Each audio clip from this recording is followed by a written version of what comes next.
मन की शक्ति अभ्यास से आती है। बात उस समय की है जब विवेकानंद देश में भ्रमण पर निकले थे।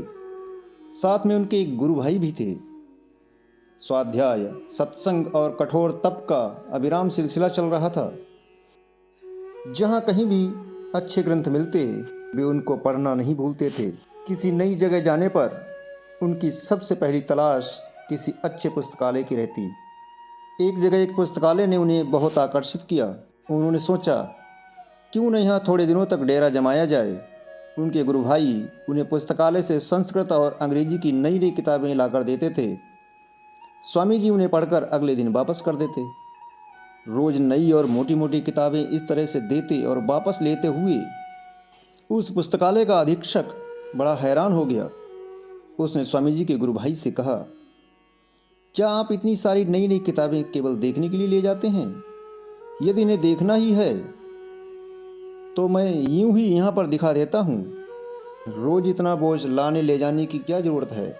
लाइब्रेरियन की इस बात पर स्वामी जी के गुरु भाई ने गंभीरतापूर्वक कहा, जैसा आप समझ रहे हैं वैसा कुछ भी नहीं है। हमारे गुरु भाई इन पुस्तकों को पूरी गंभीरता से पढ़ते हैं, फिर वापस करते हैं।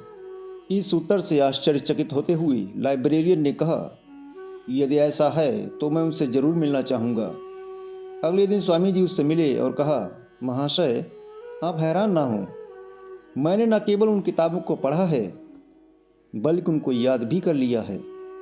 इतना कहते हुए उन्होंने वापस की गई कुछ किताबें उन्हें थमाईं और उनके कई महत्वपूर्ण अंशों को शब्द साथ सुना दिया।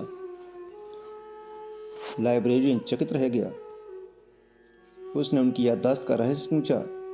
स्वामी जी बोले, अगर पूरी तरह एकाग्र होकर पढ़ा जाए तो चीज़ें दिमाग में अंकित हो जाती हैं, पर इसके लिए आवश्यक है मन की धारण शक्ति अधिक से अधिक हो, और वो शक्ति अभ्यास से आती है।